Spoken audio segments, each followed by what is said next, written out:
നമസ്കാരം, ഞാൻ രേവതി ഉദയൻ.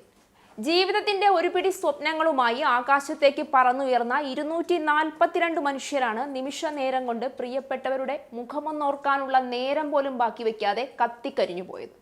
ഇന്നലെ ഉച്ച കഴിഞ്ഞ് ഇന്ത്യ കണ്ട രണ്ടാമത്തെ വലിയ വിമാനാപകടം സംഭവിച്ചതിനു ശേഷം ഈ നിമിഷം വരെ അതിന്റെ അഗ്നിബാധയിൽ നിന്ന് ഇന്ത്യയിലെ ഒരു മനുഷ്യന്റെയും മനസ്സ് മുക്തമായിട്ടില്ല എന്ന് വേണം പറയാൻ. വിമാനത്തിലെ യാത്രക്കാരും അതിലുണ്ടായിരുന്ന ഉദ്യോഗസ്ഥരും ഉൾപ്പെടെ ആ പ്രദേശത്തെ മനുഷ്യർക്ക് പോലും ജീവൻ നഷ്ടമായ അതിദാരുണ കാഴ്ചയായി മാറി അഹമ്മദാബാദ്. കാട്ടുതീ പോലെ പടർന്ന വാർത്തയിൽ നിന്ന് വൈകുന്നേരത്തോടു കൂടിയാണ് മലയാളിയും ആ വിമാനത്തിൽ പെട്ടിട്ടുണ്ടായിരുന്നു എന്ന വാർത്തകൾ പുറത്തേക്ക് വരുന്നത്. ജീവിതം ഒരു കരയ്ക്കടുത്തു എന്ന് പ്രതീക്ഷിച്ച നേരത്ത് വിധി അതിന്റെ ഏറ്റവും ക്രൂരമായ മുഖം കാണിച്ചപ്പോൾ നിരാലംബരായി പോയത് 2 പിഞ്ചു കുഞ്ഞുങ്ങളും ഒരു വൃദ്ധയായ മാതാവും കൂടിയാണ്. വേഗം മടങ്ങി വരാമെന്ന ഒരു വാക്ക് അവരുടെ കാതുകളിൽ ഇപ്പോഴും അലയടിക്കുന്നുണ്ടാകാം. ആ വേഗതയ്ക്ക് മരണത്തിന്റെ തണുപ്പായിരുന്നു എന്നവർ തിരിച്ചറിയാൻ മാത്രം വൈകി. മണിക്കൂറുകൾക്ക് മുൻപ് വരെ പത്തനംതിട്ട കോഴഞ്ചേരി കുറുങ്ങുഴ കൊഞ്ഞോൺ വീട്ടിൽ സന്തോഷത്തിന്റെ നിമിഷങ്ങളായിരുന്നു. കുറച്ചു ദിവസത്തേക്കെങ്കിലും മകളെ ഒന്ന് അടുത്തു കാണാൻ കിട്ടിയ സന്തോഷത്തിലുള്ള ഒരമ്മയും അവരുടെ 2 പേരക്കുട്ടികളുമൊക്കെ കളിച്ചു ചിരിച്ച് നടന്നിരുന്ന വീട്. എന്നാൽ നിമിഷ നേരം കൊണ്ട് ആ പിഞ്ചുമോളുടെ ഉൾപ്പെടെ ആർത്തനാദം കൊണ്ട് ആ നാട് മുഴുവൻ വിറങ്ങലിച്ചു പോയി. അഹമ്മദാബാദിലെ വിമാനാപകടത്തിൽ രഞ്ജിത എന്ന അവരുടെ പ്രിയപ്പെട്ടവൾ വിട പറഞ്ഞതിന്റെ ആഘാതത്തിലാണ് ആ വീടും അവർക്ക് ചുറ്റുമുള്ള നാട്ടുകാരും. വെറും 4 ദിവസത്തേക്കാണ് ലണ്ടനിൽ നഴ്സായി ജോലി ചെയ്യുന്ന രഞ്ജിത ഇത്തവണ നാട്ടിലേക്ക് അവധിക്ക് വന്നത്.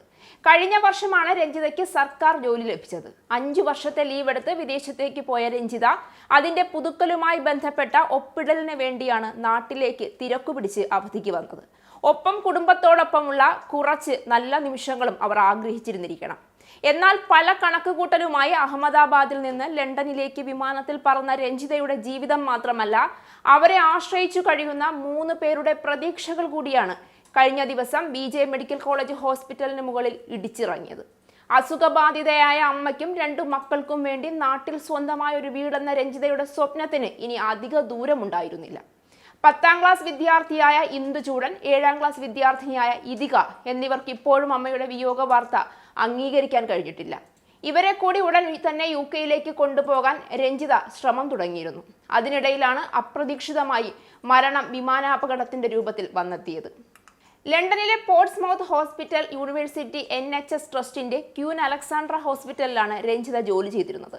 2024 ഓഗസ്റ്റിലാണ് ക്യൂൻ അലക്സാണ്ട്രയിൽ കാർഡിയോളജി C6 യൂണിറ്റിൽ നഴ്സായി രഞ്ജിത ജോലിയിൽ പ്രവേശിക്കുന്നതെങ്കിലും കുറഞ്ഞ കാലം കൊണ്ട് അവിടെയുള്ള എല്ലാവരുമായി വളരെ പെട്ടെന്ന് തന്നെ അവർ അടുത്തു. രഞ്ജിതയുടെ വിയോഗ വാർത്തയുടെ ഞെട്ടലിലാണ് ഹോസ്പിറ്റലിലെ അവരുടെ സഹപ്രവർത്തകരും. ഒമാനിലെ ആരോഗ്യ മന്ത്രാലയത്തിന് കീഴിൽ സലാല സുൽത്താൻ ഖാബൂസ് യൂണിവേഴ്സിറ്റി ആശുപത്രിയിലും അവർ നേരത്തെ ജോലി നോക്കിയിരുന്നു. അവിടെയുള്ള മുൻ സഹപ്രവർത്തകരും രഞ്ജിതയുടെ അകാല വേർപാടിന്റെ വേദനയിൽ നിന്ന് മുക്തരായിട്ടില്ല.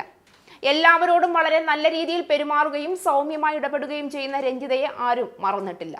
കഴിഞ്ഞ ദിവസം നാട്ടിലെ വീട് പണിക്കായി വന്ന തൊഴിലാളികളുമായി വരെ സ്നേഹത്തോടെ സംസാരിച്ച് യാത്ര പറഞ്ഞു പിരിഞ്ഞ രഞ്ജിതയുടെ വിയോഗത്തിൽ കുടുംബത്തിനൊപ്പം നിൽക്കുകയാണ് നാടും നാട്ടുകാരും. നാട്ടിൽ രഞ്ജിതയുടെ വീട് നിർമ്മാണം പകുതിയിലേറെ പൂർത്തിയായിരുന്നു. മുഴുവൻ പണിയും തീർത്ത് അമ്മയെ അങ്ങോട്ട് മാറ്റണമെന്നായിരുന്നു രഞ്ജിതയുടെ ഏറ്റവും വലിയ ആഗ്രഹം. എന്നാൽ അത് പൂർത്തീകരിക്കുന്നതിന് മുൻപ് അതേ വീട്ടിലേക്ക് എത്തുക ഇനി രഞ്ജിതയുടെ ചേതനയറ്റ ശരീരമായിരിക്കും.